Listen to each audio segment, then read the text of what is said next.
So you can't have selective outrage because my life story and my mom life story is going to cause you secondhand, third hand, and fourth hand embarrassment. I'm only telling my story to expose, first of all, what happened to my mom and say about how Satan gets in the church and destroys a church. So if these are your family members, by all means, don't check me. Go check them. They're the ones that need to be checked, especially if they're living. They need to be checked before they leave here. Because this type of behavior can definitely guarantee your seat in hell. And if they not here, I pray they repented before they took their last breath. Because my journey to heaven is personal. It has nothing to do with you. Alright, so let me tell you how we got here. So I was Catholic. My first beginnings of life was Catholic. I went to a Catholic school and I went to Catholic church. My mom didn't go to church at all. Okay, so and it's the name of this one is St. Anthony's in West End. I don't mind saying that. So my parents started making more money. And my mom ended up, my dad brought my mom, and both of my parents are deceased. It's called a Cadillac Cimarron. It's like the beginner's Cadillac. You just crossing into the luxury cars. So my mom gets it. We didn't have that car, but one whole day. My mom got the car, was driving to South Carolina to show the car off to my sister, and then we get ready to go buy the very first Nintendo that come out. So my mom's getting ready to make a U-turn at a dangerous intersection. She didn't know this intersection is Death Alley because a lot of people died there. A car topped the hill. This was so traumatic. I remember this, and I was like 6 years old. A car topped the hill and hit us. And I just remember the car spinning. And I'm holding on to my seatbelt. And then when I wake up, I'm in the hospital, holding the seatbelt in my hand, and glass is embedded in my skin. That means I had to be ejected out of the car for glass to be embedded in my skin. I was in pain. And the nurses are standing over me with tweezers, picking glass out of my skin. It was like 3 of them. And the lady said, be careful when you touch your face and your arms because you can cut yourself. And she said the glass is embedded in your skin. And since it's a foreign object, your body will reject the glass because it's a foreign object. From there, we go get the new Nintendo. And we're riding home. We're in a rental car because that car got mangled. It was, oh my goodness. My mom looked at me and said, God is trying to tell me something. So the next Sunday, we're at the church on Campbellton Road. Okay. My mom dives deep. I mean, she in the choir. We went from no going to church to in church almost 5 days a week. And, you know, for me, I'm like, what is this place? And why are we here? So I have at least one friend that I met from there. We cousins now. Like, we cousins. I've been knowing her since almost 40 years. So from there, the pastor's preaching and he says, look at your neighbor. And whoever you look at, that's your prayer partner. So my mom looked at this old lady. I'm not going to say her name. And they called each other every morning at 6 a.m. to pray. And she tells my mom one day that the church is about to split. And my mom was like, oh my God. You know, nobody wants to be in a situation like that. And she's like, no. And she points to the pastor of the church, the soon to be pastor, and said, he gonna preach. He can sing. He teaches good. He gonna preach. So mom was like, no, I'm good. I'm just gonna stay here. That's actually what she should have did. But it's neither here nor there. She goes and follows this woman to a mortuary, which is even more strange. We're having church in a mortuary. Caskets, some of them closed, some of them open. I think some of them might have some bodies in there. But anyway, we was in there preaching and having good service. So at the end of one of these services, this man walks up to my mom and says, "You're going to run my church." And my mom told him no. And got in the car and said, "This nigga is crazy. He doesn't even know me. How you gonna just walk up to a stranger and ask them to run the church? You don't even know if I know what I'm doing." He comes up to her 3 times and she says no 3 times. On that 4th time, my mom was like, "Okay, all right." And she starts going to these meetings. And from there, she's setting up a church. She reaches out to lawyers. She starts taking classes. My mom expertise for running a business. He didn't know her from a can of spray paint. My mom is not from Atlanta. She is not from Atlanta. She's not from any projects. She's not from any hood. She's not from the ghetto. She's from the country. But somehow this man walks up to a woman that is a whole accountant running a company that ran several companies and said, "Can you?" He didn't ask. He just said, "You gonna run my church." It's the crazy part. He didn't ask her. He told her. So my mom's expertise is she ran Trailways. That's before Greyhound. She was an accountant by trade. That means back in the day, the white people taught you how to do your job. You didn't need no 4-year degree from ink in the bottom of State University. The white people taught her to do her job. So she was an accountant. She ran the bus company. Then they did their thing and turned to Trailways. She left and went to, I think, Laird Plastic and Almac. I kind of remember like the company names or whatever. And she ran both of these plastic companies in a highly racist environment. It was so racist that when she would turn around and brought a Mercedes, hint, hint, we had Cadillacs and Mercedes before we got to the church. This white man told her that the only way a black woman could drive a car like that is she had to be a prostitute or a drug dealer. Point blank, in front of me. I was like, wow.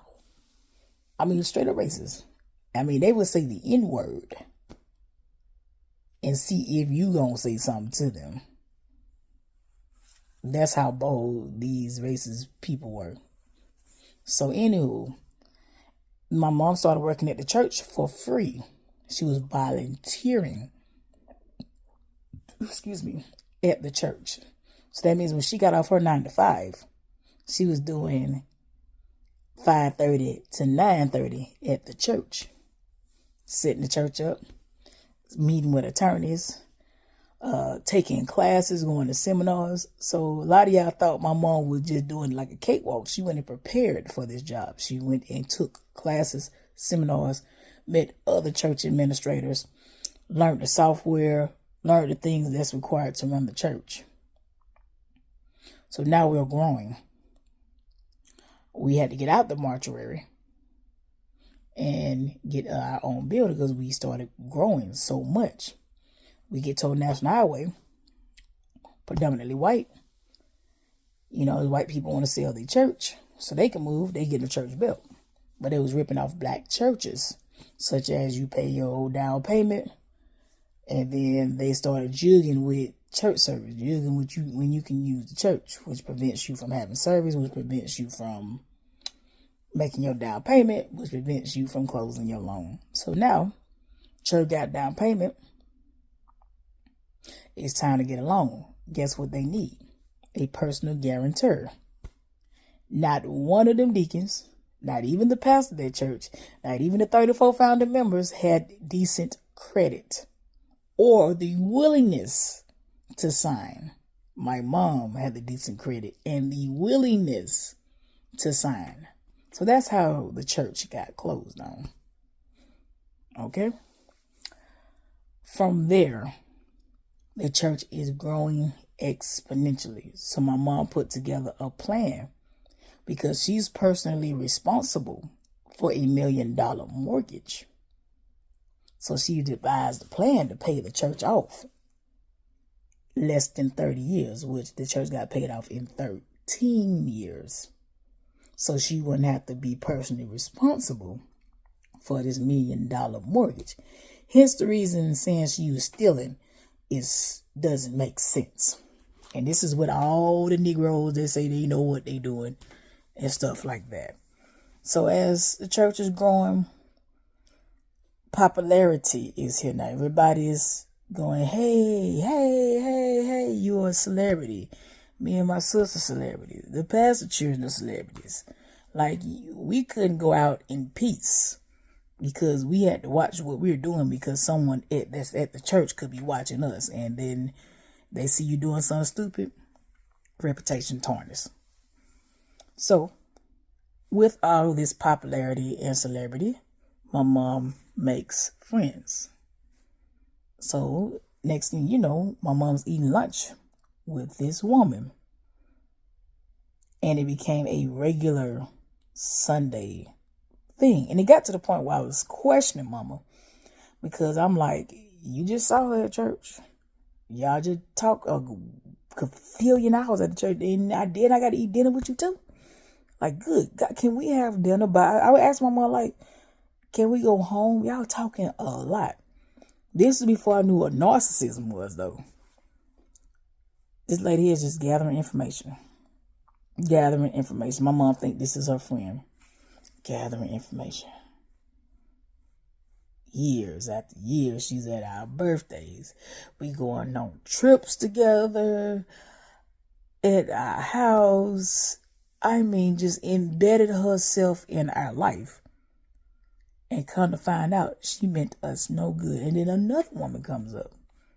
They supposed to be friends. And she's making all these promises. Oh, Adonis, you know, baby, you want a summer job, baby. I know this person. Do you play sports, basketball? I know this. I know work done. I know it. I believed her. Because I figured we in church, you couldn't be that bad. Well, once this woman got into position, because I can't go into much details, I'm going to say it again. Once she got into position, because who knew that you can be friends with someone that's past jealous? Because jealousy is wanting what you want. Envy is proceeding to take or replace you in your own situation. And that's what these two women was. They wanted to replace my mom in her situation because they wanted the attention, the admiration. They wanted the Mercedes and all that because my daddy wasn't around. So a lot of them didn't think my dad was in the picture, and he was. They wanted what she had by any means necessary. So my mom and this woman falls out because she accused her of something that she was doing. So my mom said she was going to beat her, you know what, in her office. As she should have. She should really, in hindsight 2020, she should have handled her business and cleared her debts. Because when I saw the energy of the church changing, I started asking my mom to let's start us a business. Let us go flip houses and things. You don't have to work here and get paid. We can go somewhere else. But, you know, my mom and the pastor made a covenant that they would never depart. Like they would just, you ain't got nothing to worry about. You always gonna have someone to work here. That wasn't the truth. It is what it is. So basically, once the church attendance started dropping, that means giving started dropping, it's time to do pay cuts. And my mom let him know, like, hey, listen, this is the condition of the church. This is what's going on. This is why it's happening. He ain't like that. So basically, my mom's quote unquote friends go to the pastor and say, you know what? You ain't got to take a pay cut. If you just get rid of her and her assistant, then your money right there. And then, we could just, we could take over the operation. We could do it better. We could do it better. We could do it better. So when it's time to phase out positions at the church, this other woman comes to start removing files out the office. She's taking all the records. And not to mention, she's gone to prison for misappropriation funds of a 501c3. She's gone to prison for this already. Because she disappeared off the map for a minute. So she pops up, she's taking records out the building. My mom gives a warning like, that's not good. You're supposed to keep the records in the building. In case the IRS come through, you need to be able to pull records that keeps the 501c3 intact. Of course, when somebody in your ear coaching you because they got a problem with my mom and they're a little envious of somebody else. So, buddy, listening.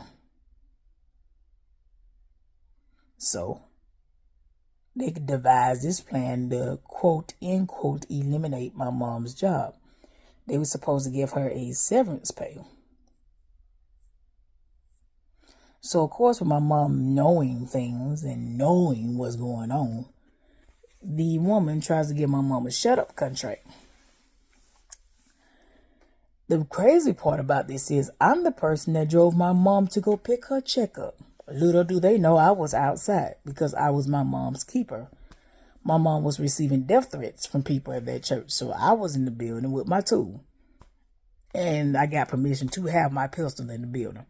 So let's clear that right there, because my mom was receiving death threats, and none of those men had balls to protect women.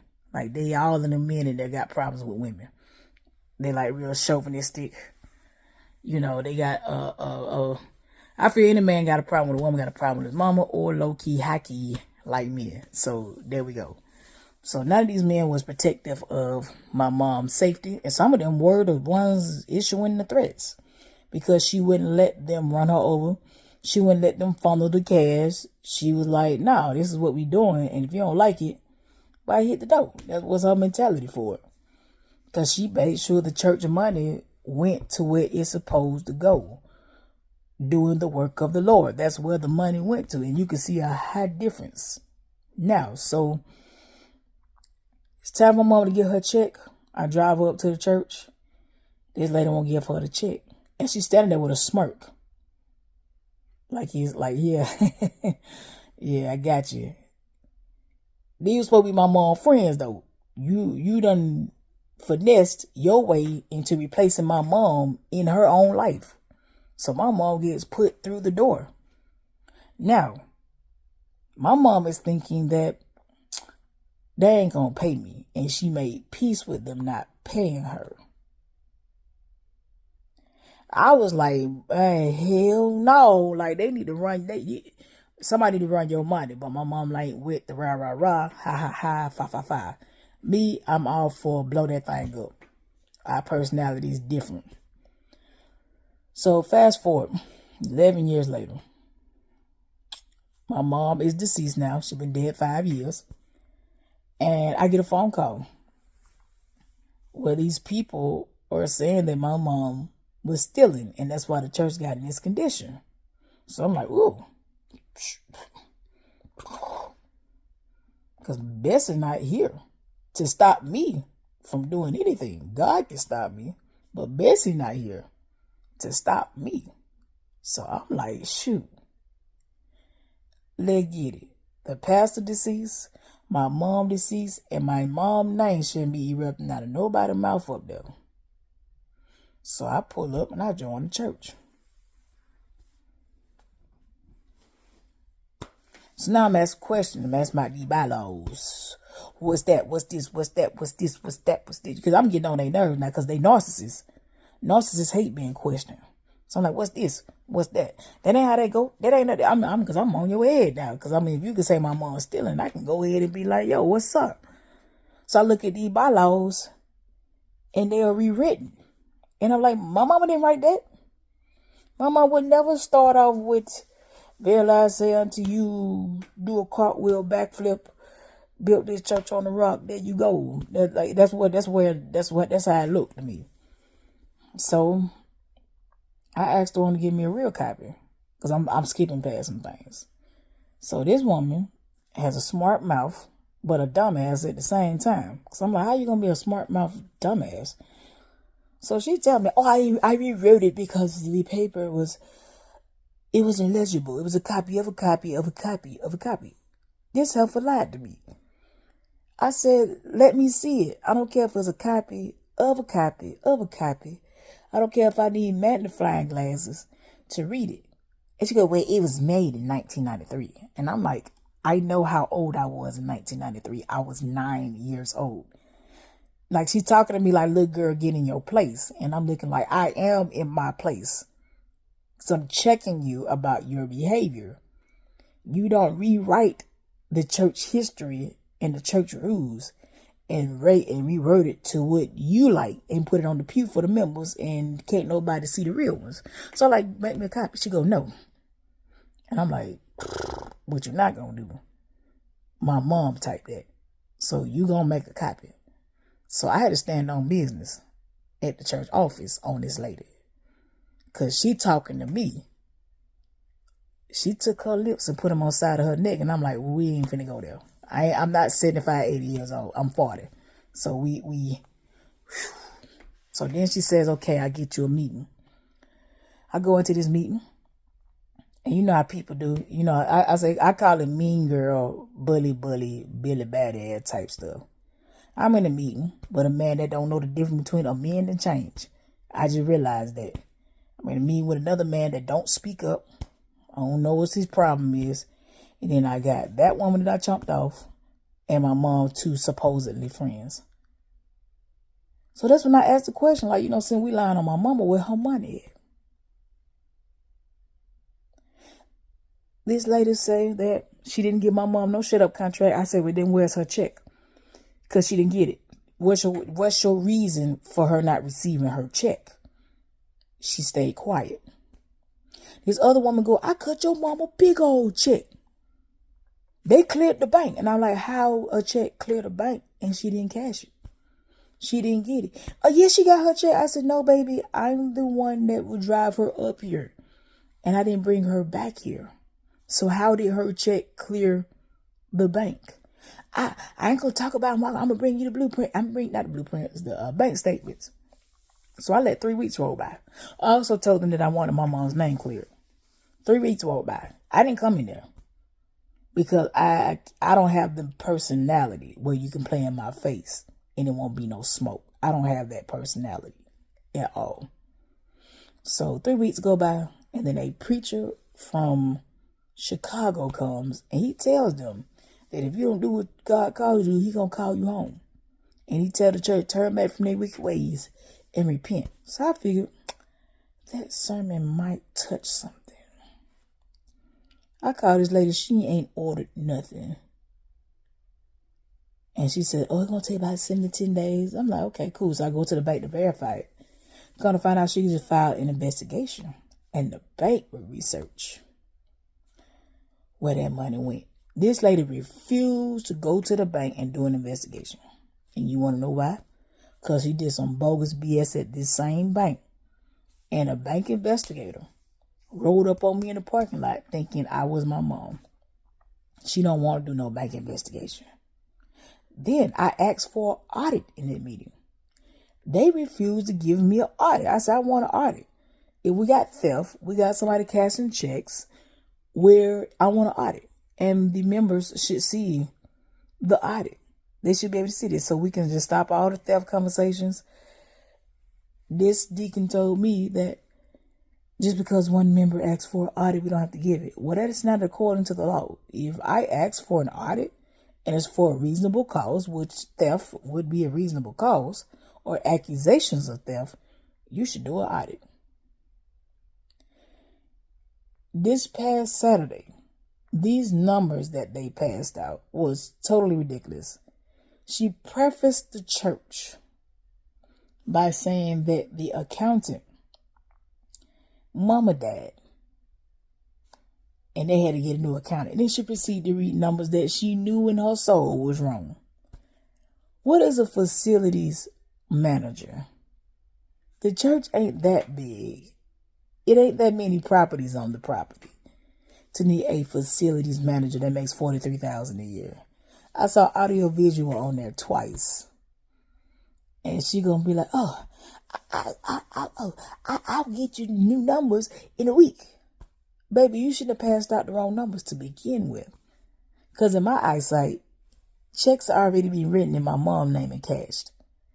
And only God knows how long you all was doing. Like, you could have done that up until she died. That's where my mind is at, you know.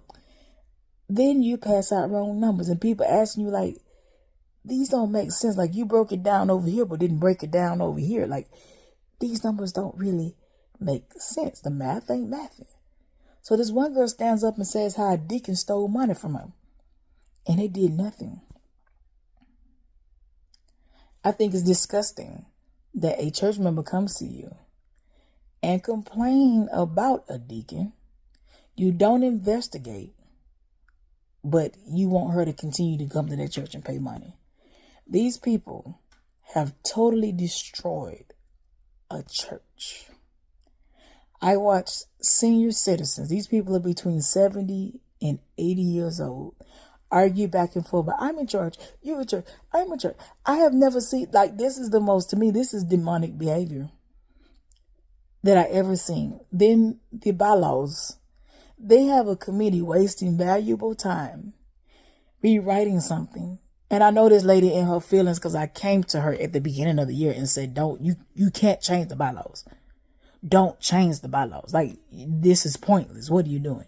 For them only to tell her that, did you consult with an attorney? And she gave this man a whole lot of nothing. And this attorney that she talked to, I think is a flim-flammer anyway. So it doesn't matter. They really have degraded this church. They have messed up the legacy of this church. All the hard work my mom done, these women are single-handedly undoing it. I mean, it's a shame that you hate somebody so bad that you will single-handedly undo every little thing that they've done, including trying to sell the church bus. My mom negotiated buying the church bus. Everything that she's done in this building, these two women have undid it. And it's disheartening. Not because it's my mom, because you're closer to your death date. You got more time behind you than you are in front of you. And you in there playing with God and God's money. That's the disheartening part, that you're really on your way to hell. And you like driving really fast there. Like, they want to control. I didn't see anything on this paperwork that says that we are operating as a church. That we're going out into the streets. And that we're doing the Lord's work. What I see here is, we gonna get it while the getting is good, baby. They don't care who name they jack up or anything. Then when I spoke out on it, this lady act like she want to get up and fight. 70, 80 years. First of all, woman, you did the worst thing you could do. You pretended to be my mom's friends. Replaced her and her family at the church. And you were trying to set her up to go to prison by writing checks in her name. You don't want to see me outside. You might not want to see me, period. That's the most low down, dirtiest thing you could ever do to a human being. Is you actually literally destroyed a person. And you don't think nothing of it. So this is the short version. And this is 30 minutes long of what happened to my mom at that church. That's why I've been turning up on Facebook. That's why I went in that building and turned up. Because they destroyed my mom. And all she had to do was in the early 90s, look at that woman and go, oh, no, I'm going to stay where I'm at. She might have still be living. So, there you have it.